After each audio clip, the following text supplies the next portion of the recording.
ऐतिहासिक कार्यक्रमात मला बोलण्याची संधी मिळेल असं मला वाटलं नव्हतं. नाहीतर मंचावर जी मंडळी बसली आहेत त्यात मी बोलण्याच्या काय बसण्याच्याही पात्र नाही.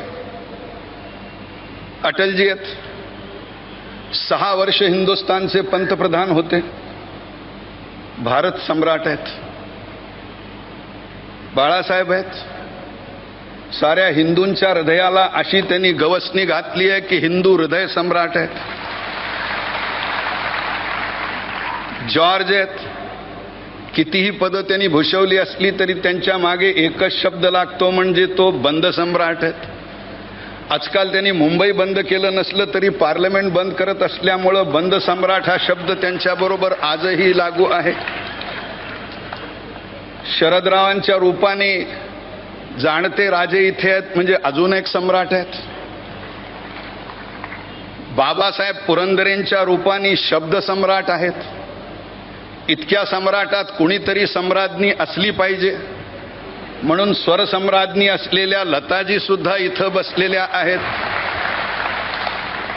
आणि त्या कोपऱ्यात राज आणि या कोपऱ्यात उद्धव असे 2 छोटे सम्राट आहेत. आता एवढ्या डझनभर सम्राटामध्ये कुणीतरी भाट असला पाहिजे म्हणून बहुधा मला इथं बोलावून पहिल्यांदाच भाषणाची संधी दिलेली आहे असं दिसतं.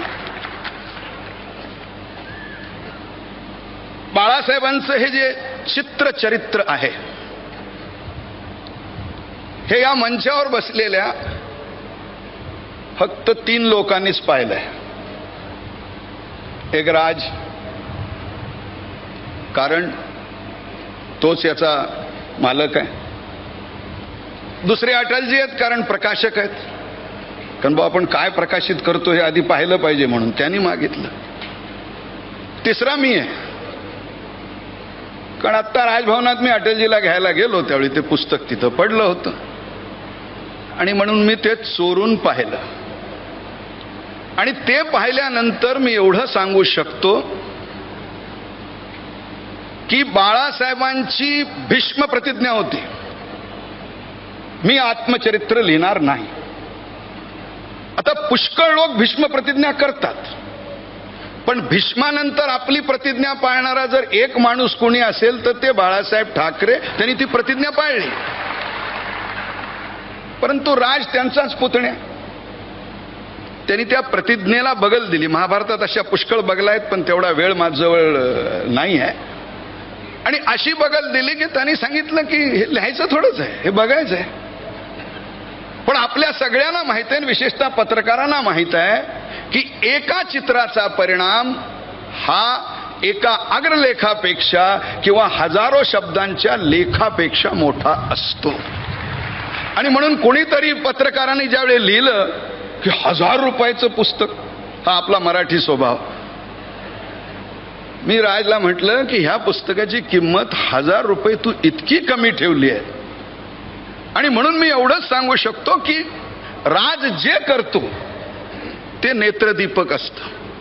आणि म्हणून सर्वप्रथम मी राज ठाकरेंचे हार्दिक अभिनंदन करतो की बाळासाहेबांचं एक अविस्मरणीय असं चित्रचरित्र त्यांनी तयार केलं. आणि मी आपल्याला ग्वाही देऊ शकतो, ह्या पुस्तक विक्रीचं कमिशन मला नाही, पण मी आपल्याला ग्वाही देऊ शकतो की हे जर पुस्तक हातात घेतलं तर तासोन तास आपल्याला चाळत बसता येईल अशा पुस्तकाची ही ताकद आहे. बाळासाहेबांच्या लग्नपत्रिकेपासून ते त्यांच्या विचारापर्यंत प्रत्येक गोष्ट इतक्या सुंदरपणे मांडले. आणि म्हणून मी म्हटलं की खरं तर बाळासाहेबांनी चरित्र, आत्मचरित्र लिहावं अशी आमची इच्छा आहे. ते ऐकणार नाही ही गोष्ट वेगळी, पण इच्छा आहे. कारण बाळासाहेबांचं चरित्र लिहिता येत नाही, कारण ते जसे बोलतात, वागतात, विचार करतात असा दुसरा माणूस भूतलावर नाही. त्यामुळं ते स्वतःबद्दलच लिहू शकतात. परंतु आता ते लिहिणार नसल्यामुळं हे पुस्तक आलंय. आणि या पुस्तकाचं वर्णन करायचं तर मी एवढंच म्हणेन की जर बाळासाहेबांनी कधी आत्मचरित्र लिहिलं असतं तर त्यांच्या भाषेनुसार ते सूर्यासारखं दाहक झालं असतं. पण बाळासाहेबांच्या सूर्याची दाहकता चंद्राच्या शीतलतेत बदलण्याची ताकद ह्या चित्रचरित्रात राज ठाकरे यांनी करून दाखवलेली आहे. आज अक्षय तृतीया आहे आणि अक्षय तृतीयेचं हिंदू धर्मातलं, कारण हा 1 जानेवारी नाही आहे, मदर्स डे नाही आहे, फादर्स डे नाही आहे, व्हॅलेंटाईन डे नाही आहे, त्यामुळं अक्षय तृतीया काय आहे असं थोडासा आजकाल लोकांना माहीत नसतं. म्हणून अक्षय तृतीयेचं महत्त्व हे आहे की अक्षय तृतीयेला जर आपण एखाद्या देवतेचं पूजन केलं तर ते पूजन हे अतिशय पवित्र आणि अक्षय राहतं, अशी त्याची संकल्पना आहे. आणि या पुस्तकाच्या रूपाने मला वाटतं राजने आपल्या देवतेचं अक्षय पूजन करण्याचा विक्रम या क्षणी केलाय. माझ्या भाषणाच्या समारोपात 5 वाक्य. मला बाळासाहेब का आवडतात. पुष्कळ वाक्य आहेत, परंतु त्यातली 5 मी निवडायचा प्रयत्न केलाय. राज इतकं निवडण्याचं माझं कौशल्य नाही. पहिली गोष्ट म्हणजे कदाचित हा असा एकमेव नेता आहे की ज्याच्या ओठात आणि पोटात याच्यात काहीही अंतर नसतं, असा ज्याला पूर्ण पारदर्शी नेता आहे. दुसरा गुण मला आवडतो. हिंदुस्तान सोडा हो आपला, जगाच्या इतिहासात मी असं बोललोच नव्हतो असं खुलासा न करणारा जर एकमात्र नेता असेल तर त्याचं नाव बाळासाहेब ठाकरे आहे. आयुष्यात त्यांनी मी असं बोललोच नव्हतो असं कधी म्हटलंच नाही. कारण ते बोलण्याआधी वा नंतर नाही, बोलतानाच विचार करत असतात आणि त्याच्यानंतर ते त्याची चिंता करत नाहीत. तिसरं मला बाळासाहेबांचं वैशिष्ट्य जे आवडतं, बाळासाहेबांनी जरी 500 वय ओलांडलं असलं, शिवसेना जरी वयस्कर झाली असली तरी शिवाजी पार्कवरच्या बाळासाहेबांच्या सभेचं सरासरी वय कधी 25 वर्षाच्या पलीकडं गेलं नाही, अशी तरुणांना हाक घालणारा दुसरा एवढा नेता नाही.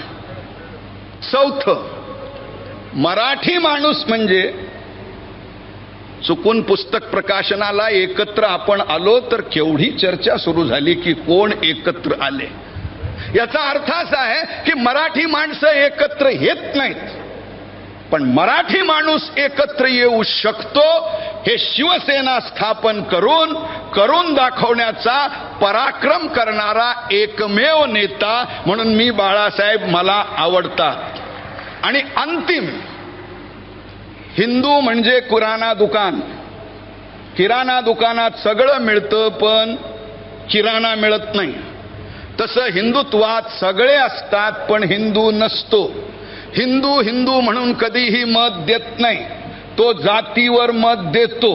मला वाटतं हिंदुस्थानच्या इतिहासात हिंदू म्हणून मत देऊ शकतात हे सिद्ध करणारा पराक्रमी नेता म्हणून जर ओळखायचं असेल तर ते बाळासाहेबांना. आणि मला असं वाटतं की जशी सृष्टी ही पंचमहाभूतावर अवलंबून असते तशी बाळासाहेबांची प्रतिसृष्टी ही या पंचमहाभूतावर अवलंबून आहे. त्याची दृष्टी आपल्याला हवी असेल तर आपण हे चित्रचरित्र स्वतः विकत घेऊन वाचावं, एवढीच विनंती. धन्यवाद.